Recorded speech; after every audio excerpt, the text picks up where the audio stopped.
బులెటిన్లో మరో breaking news చూస్తున్నాం. కడపలో అధికార ప్రతిపక్ష పార్టీల మధ్య చెత్త వ్యవహారం పెద్ద రచ్చకు దారితీస్తోంది. చెత్త సేకరణ, చెత్త పన్నుపై ఎమ్మెల్యే మాధవిరెడ్డి, మేయర్ సురేష్ బాబుల మధ్య మాటల యుద్ధం కోటలు దాటుతోంది. దీంతో కడప కార్పొరేషన్ పరిధిలో అధికార ప్రతిపక్ష పార్టీల మధ్య చెత్త యుద్ధం మొదలైందని నియోజకవర్గ ప్రజలు చర్చించుకుంటున్నారు.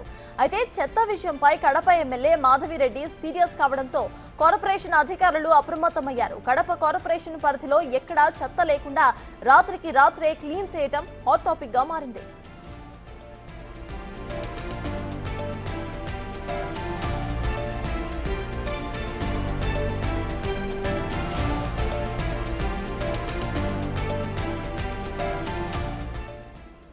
ఇక అంతకుముందు చెత్త పన్ను వసూలు చేయాల్సిందేనంటూ మేయర్ సురేష్ ఆదేశాలిచ్చారు. గత వైసీపీ హయాంలో మాదిరిగానే పన్ను వసూలు చేయాలని అన్నారు ఆయన. పన్ను కట్టకపోతే చెత్తను సేకరించమంటూ హెచ్చరించడం పెద్ద దుమారానికి తెరలేపింది. ఈ క్రమంలోనే కడప కార్పొరేషన్ వ్యవహార శైలిపై ఎమ్మెల్యే మాధవిరెడ్డి తీవ్ర స్థాయిలో ఫైర్ అయ్యారు. కూటమి పార్టీ అధికారంలోకి రాగానే చెత్త పన్ను రద్దు చేస్తామని హామీ ఇచ్చామని, జీవో ఇవ్వకున్నా చెత్త పన్ను వసూలు చేయలేదని వ్యాఖ్యానించారు.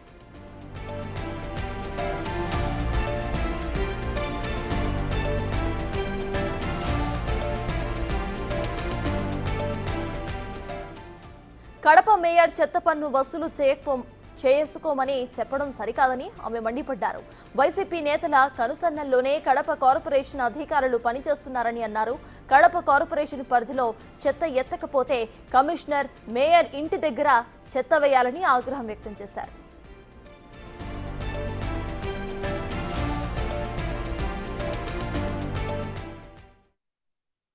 పార్టీలు వేరని చెప్పేసి ప్రజల్ని ఇబ్బంది పడితే మాత్రం ప్రజల నుంచి రెవల్యూషన్ వస్తుంది చెప్తున్నాను. నేనైతే ఆ ప్లేస్లో ఉంటే నా యొక్క చెత్త కలెక్ట్ చేయకుండా ఎనీ కార్పొరేటర్, ఎనీ మేయర్ ఆపితే నేను ఆ చెత్త తీసుకుపోయి కార్పొరేటర్ ఇంట్లో, మేయర్ ఇంట్లో తోసేస్తాను. వాళ్ళు ఎత్తుకుంటారు. ప్రజల నుంచి విప్లవం రావాలని కోరుకుంటున్నాను నేను. ఎందుకు చేస్తారు వీళ్ళని కూర్చోబెట్టిన స్థానానికి విలువ ఇవ్వండి. మీరు ప్రజల్ని ఇబ్బంది పెట్టకండి. మీ పర్సనల్ కక్ష ఉంటే ఇలాంటి విధానాలు చేసే మీ నాయకుడు ఈరోజు 1+10కి దిగిపోయినాడు. రేపు మీ పరిస్థితి ఏందో మీరు గమనించుకోండి. దయచేసి మీకు మరొకసారి విజ్ఞప్తి చేసుకుంటున్నాను. మీరు కార్పొరేషన్లో పారిశుద్ధ్యానికి సంబంధించిన వ్యవహారాలలో మీ యొక్క ఇన్ఫ్లుయెన్స్ వాడేసి మీరు ప్రజల్ని మాత్రం ఇబ్బంది పెట్టకండి. ప్రజలు కూడా నా పేరు వాడుకొని ఎవరన్నా మాట్లాడితే మీరు ఎవరు నమ్మకండి. నేను నా మనస్స, వాచ, కర్మన కడప నియోజకవర్గ ప్రజల సేవలో నిమగ్నమై ఉండాలని ఈ సందర్భంగా తెలియజేసుకుంటున్నాను. ఎమ్మెల్యే మాధవిరెడ్డి వ్యాఖ్యలను మేయర్ సురేష్ బాబు ఖండించారు. చెత్త పన్ను వసూలు చేయవద్దని ప్రభుత్వం అధికారిక ఆదేశాలు ఇవ్వలేదని అన్నారు ఆయన. కేవలం మౌఖిక ఆదేశాలు మాత్రమే ఇచ్చారని, జీవో జారీ చేయలేదని తెలిపారు. చెత్త తొలగించడానికి కోట్ల రూపాయలు ఖర్చవుతుందని, చెత్త ద్వారా 25 లక్షలే రాబడి వస్తుందని స్పష్టం చేశారు.